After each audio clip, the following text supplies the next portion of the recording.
ආයිබෝවන් අද අපි කතා කරන්නේ අපේ එදිනෙදා ජීවිතයේ ඉතාම සරල නමුත් අපේ සෞඛ්‍යයට මාරාන්තික බලපෑම් කළ හැකි පුරුද්දක් ගැන. ඒ තමයි රාත්‍රියට අධික ලෙස සිසිල් කළ ජලය හෝ එල් වතුර පානය කිරීම. ඔබ දන්නවාද මිනිස් ශරීරය කියන්නේ ඉතා සංකීර්ණ තාප පාලක යන්ත්‍රයක් බව. අපේ ශරීරයේ අභ්‍යන්තර උෂ්ණත්වය සෑම විටම සෙල්සියස් අංශක 37ක මට්ටමේ පවත්වා ගැනීමට අපේ මොළය සහ අනිකුත් ඉන්ද්‍රියන් විශාල වෙහෙසක් ගන්නවා. විශේෂයෙන්ම රාත්‍රී කාලයේදී අපේ ශරීරයේ ඉන්ද්‍රියන් විවේකී ස්වභාවයක් ගන්නවා. අන්න ඒ වගේ සංවේදී වෙලාවක ඔබ බොන සීතල වතුර වීදුරුව ඔබේ හදවතට මොළයට සහ ජීර්ණ පද්ධතියට දෙන කම්පනය මොන වගේ වේවිද? මේ වීඩියෝව අවසාන වන තෙක් රැඳී සිටියොත් මෙතෙක් කල් ඔබේ සෞඛ්‍යයට කරමින් සිටි ලොකුම වැරැද්ද මොන වගේද කියා ඔබටම වැටහේවි.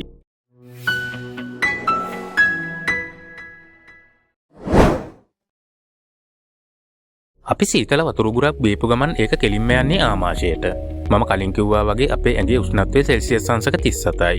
ඔබ බොන වතුරේ උෂ්ණත්වය ඊට වඩා ගොඩක් අඩුයි නම් අපේ ශරීරය වහාම ක්‍රියාත්මක වෙලා ඒ වතුර ටික ඇඟේ උෂ්ණත්වයට රත් කරන්න පටන් ගන්නවා. හිතන්න රෑ කාලය කියන්නේ ඔබේ ශරීරය දවස පුරා මහන්සි වෙලා සෛල අලුත් වැඩියා කරන වෙලාවක්. හැබැයි ඔබ සීතල වතුර බිව්වාම ශරීරයට සිද්ධ වෙනවා අර අලුත් වැඩියා කටයුතු පැත්තකට දාලා වතුර රත් කරන්න විශාල ශක්තියක් වැය කරන්න. අන්න ඒ නිසායි රෑට සීතල වතුර බොන අයට උදේට ඇහැරෙනකොට කිසිම ප්‍රබෝධයක් නැතුව මාර තෙහෙට්ටුවක් දැනෙන්නේ.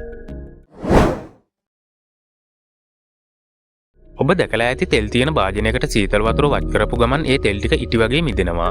හරියටම මේ දේම තමයි අපේ බඩ ඇතුලේ සිද්ධ වෙන්නේ.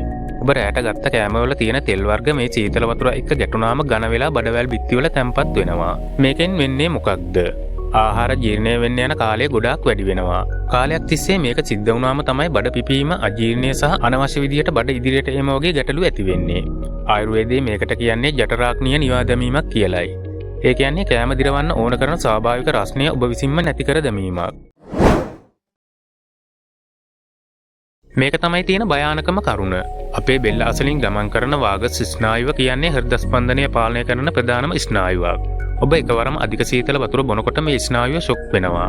ප්‍රතිඵලයක් විදියට ඔබේ හදවතේ ගැස්ම එකපාරටම අඩු වෙන්න පුළුවන්. රාත්‍රී කාලයේදී අපේ හදවත ස්වාභාවිකවම ගොඩක් සංසුන්ව තියෙන වෙලාවක මේ වගේ බලපෑමක් ඇතිවීම හෘදයාබාධ අවදානම තියෙන අයට ඉතාමත් භයානකයි. ඔබ රැයට නිින්දෙන් ගොරවන කෙනෙක්ද? නැත්නම් නිතර කැස්ස පීනස තියෙනවද? එහෙනම් මේ සීතල වතුර පුරුද්ද අදම නතර කරන්න. සීතල වතුර නිසා අපේ ශ්වසන මාර්ගයේ තියෙන ශ්ලේෂ් මල පටලය ඝන වෙනවා. මේකෙන් නාස් මාර්ගයේ අවහිර වෙලා හුස්ම ගැනීම අපහසු කරනවා වගේම වෛරස් වලට ශරීරයේ ඇතුළට යන්න පහසු මාවතක් හදලා දෙනවා.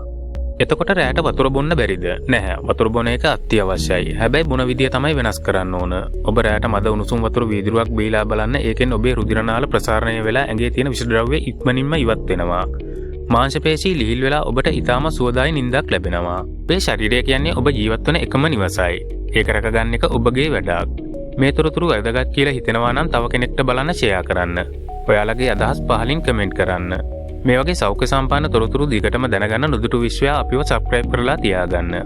එහෙනම් තවත් වීඩියෝකින් හමු වෙමු. ඔබට සුබ දවසක්.